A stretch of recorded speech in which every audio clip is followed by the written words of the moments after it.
Hey guys, welcome back to my channel. It's Kat. For today's video, I'm just gonna do my recent fall reads. So far, I've read 5 books in the fall.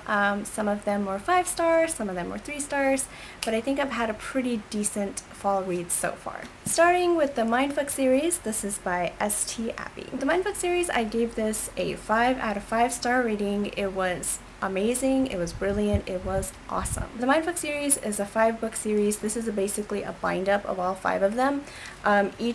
Each short story, I guess you could call it, is about 100 to 200 pages. It follows Lana, whose father was accused of committing a horrible crime, and her family, they were brutally assaulted by some of her town's residents. Her brother and her father unfortunately died, but she did survive. And 10 years later, she comes back stronger, smarter, faster, and a trained killer. And she is ready to exact revenge on those who've hurt her and take revenge on the town who turned their backs on her when she needed their help the most. And we also have FBI agent Logan Bennett, who's assigned to Lana's murders. He doesn't know that these murders are committed by Lana, but he is assigned and tasked to profile the criminal and find the motive. On their quest for justice, both Logan and Lana run into each other, and they start to develop feelings and start a relationship with each other, all while Lana is hiding the secret from Logan that she is the one he is looking for. So this book,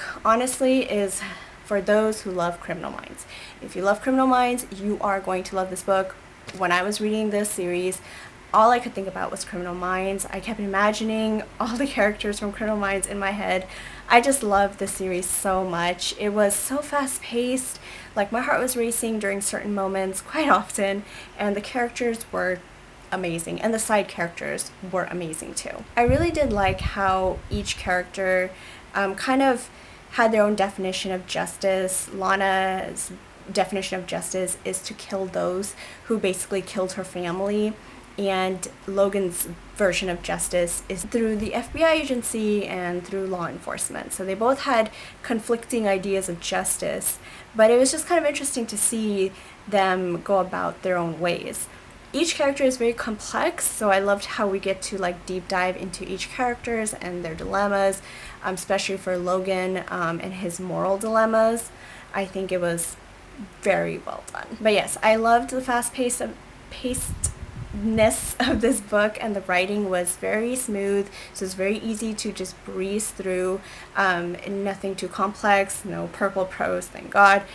So it's very like smooth, easy read, and just very addicting. Like, you cannot put this down. I do want to give trigger warnings. Please read all the trigger warnings. I did do a reading vlog on this series. It was my first reading vlog, so I'll have that up shortly. And in the reading vlog, I do kind of go over some of the trigger warnings, but I do want to caution you guys, before you go into the series, please do look up the trigger warnings, because it has like all of them. After that, I read Slewfoot. This is by Brom. This is my first book by Brom, and it is another 5 out of 5 star. This was brilliant. I loved it, and I loved that I read this book during the fall time. Slewfoot basically is about Abatha, who was sold off to marry her husband, who's from a Puritan village. She's very sharp-tongued, very fiery, very feisty, and that gets her in trouble with a lot of villagers quite often.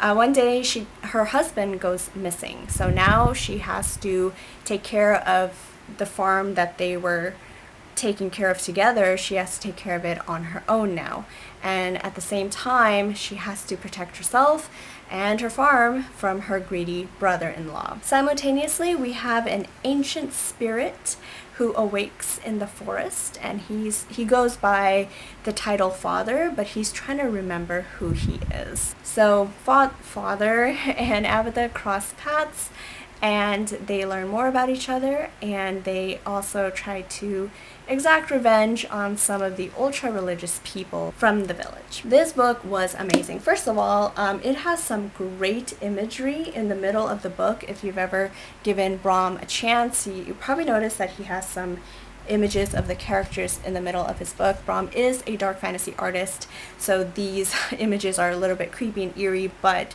they are really, really cool. And I love that he incorporated them into his book. I think gives the reader a better idea of his vision of the characters. This book is very atmospheric as well. A lot of the book takes place during September, October. So it's perfect autumn, fall book. It really is the kind of book you want to read during the fall time specifically. I'm really glad I read it when I did, because I felt like me reading this during the fall time, this book taking place during the fall time, it all just aligned perfectly. And Bram has such a great way to describe things, like describe the environment, describe the characters. Just his use of description and descriptive words is fantastic. So the reading, the writing, the everything that has to do with the writing was brilliant and just so smooth and very visceral. I think it was just well done. I loved all the characters in here. I loved Abatha's fiery spirit. A lot of this book reminded me of the Mindfuck series, because Abatha has a fiery spirit, she has a sharp tongue. Lana from the Mindfuck series also has a very sharp tongue and doesn't let anybody boss her around, and they both try to exact revenge on people from their town. So I thought there was just some interesting similarities there, but I love Abatha so much. I also loved Father, who also goes by Samson, or who was named Samson by Abatha. He is such a cinnamon roll character. I really, really enjoyed him, and I loved their interactions. They were just so fun. I'm not a fan of historical fiction, but I am a fan of books that take place during the witch trials, and that's kind of when this book was taking place, so it's really cool to read about that too. After that, I have The Nightmare Affair by Mindy Arnett. So this book is basically about Dusty, who is a supernatural being. She is literally a nightmare, and she feeds off the dreams of other people. One day she stumbles upon the dream of a character named Eli, and in his dream he dreams of a girl from Dusty's school getting murdered, and next thing you know, that dream comes true. The school Dusty goes to is a school for supernatural creatures, and one by one other people from her school are found dead, murdered, so now it's up to Dusty and Eli to solve these murders that are happening around their school through their dream seer bond. This book I gave a 3-star rating. It was just a very average, mediocre read. Nothing spectacular, definitely not a literary masterpiece. It was just fun, entertaining, and that's it. The dialogue was funny though. There were some funny moments, humorous moments throughout the book, and the book was doing pretty well up until the ending. The ending was just very unsatisfactory, not so great. So the book was on the right path until we got to the ending part. Characters were pretty average, plotline was pretty average, everything else was pretty average.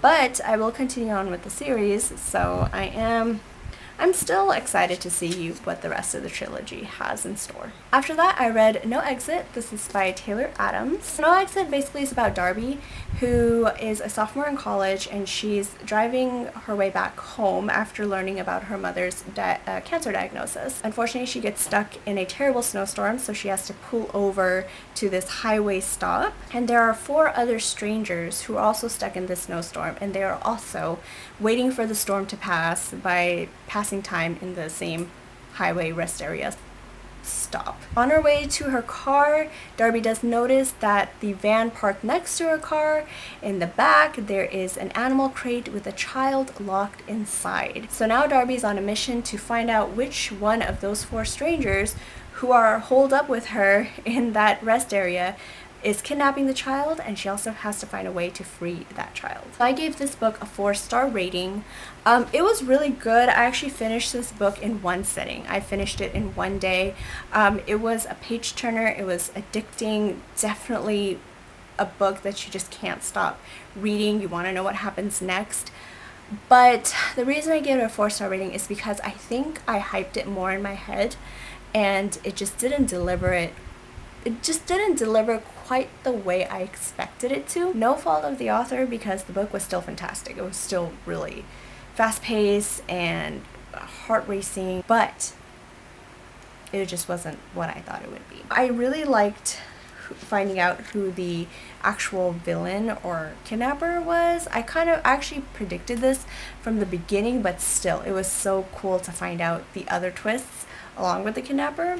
and kind of like how Darby and this kidnapper were playing this game of cat and mouse. It was kind of like a chess game, like she made a move and then he made a move. It was so interesting to see what was going to happen next, what their next moves were. So overall, it was a really good book and definitely another fall read. And then last but not least, what I just finished reading is The Professor Woos the Witch, and this is by Kristen Painter. This is book 4 in the Nocturne Falls series. This book is about Pandora Williams, who is a witch, and she is a real estate agent, the most successful one in Nocturne Falls. She also has magic, but it's broken. It doesn't work the way she wants it to work. We also are introduced to Cole, who is the newest resident in Nocturne Falls, and his daughter Kaylee. They both come to Nocturne Falls because Cole has inherited a house. Cole is a very practical guy. He believes in evidence, he believes in practicality, he believes in logic, so he definitely does not believe in witches, supernatural beings, or magic. When him and Pandora first run into each other, there are no sparks that are flying initially because Pandora is convincing Cole that magic is real and witches are real, but Cole is not willing to believe it. But the more time Cole spends with Pandora and the more interactions they have, and every time Cole touches Pandora, he experiences something else, and he realizes that he may not just be as human as he thinks he is. This book I gave a 3-star rating. It was actually pretty interesting and it was pretty good. I did like this better than some of the other books that I read in the series, up until like the middle part. So the first half and some of the middle half of the book was interesting, and then once it got to the ending, it was flat. The ending was super rushed, extremely rushed, and it just, I don't know, I just felt like it could be fleshed out more, but it wasn't. The dialogue was interesting. I did enjoy some of the banter between Pandora and Cole. There were some humorous moments, and overall it was just very entertaining. It wasn't as insta-lovey as the other books in the series were.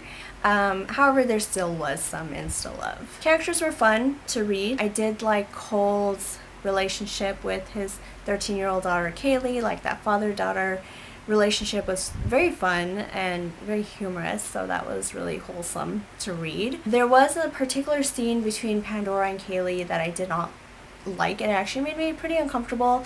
So basically in the scene, Kaylee was talking to Pandora about boys and kissing and sex, and Pandora basically insinuated that when Kaylee grows up, she's going to grow up to enjoy it. So kind of insinuating that she's going to grow up to enjoy boys and kissing and sex. And I just found that very uncomfortable because Kaylee's 13 and Kaylee's not her daughter. So I don't know why she would say that to somebody who's 13 and not her daughter. Like, why are you going to tell a 13-year-old that she's going to grow up to enjoy kissing and sex? Like, it's just really very weird. Aside from that, it was an entertaining book. This is definitely a palate cleanser type of book. This whole series is just a palate cleanser. Alrighty guys, so those are my 5 books that I read. I'm still reading more books. I have like a lot of books that I bought for the fall season, so hopefully I can get through them. Let me know what your fall reads are and what book you've enjoyed and anything you can recommend to read for the fall time. I'm open to suggestions. Other than that, hope you guys are having a wonderful rest of your day, night, evening, morning, wherever you are, whatever you're doing. I'll see you next time. Take care. Bye.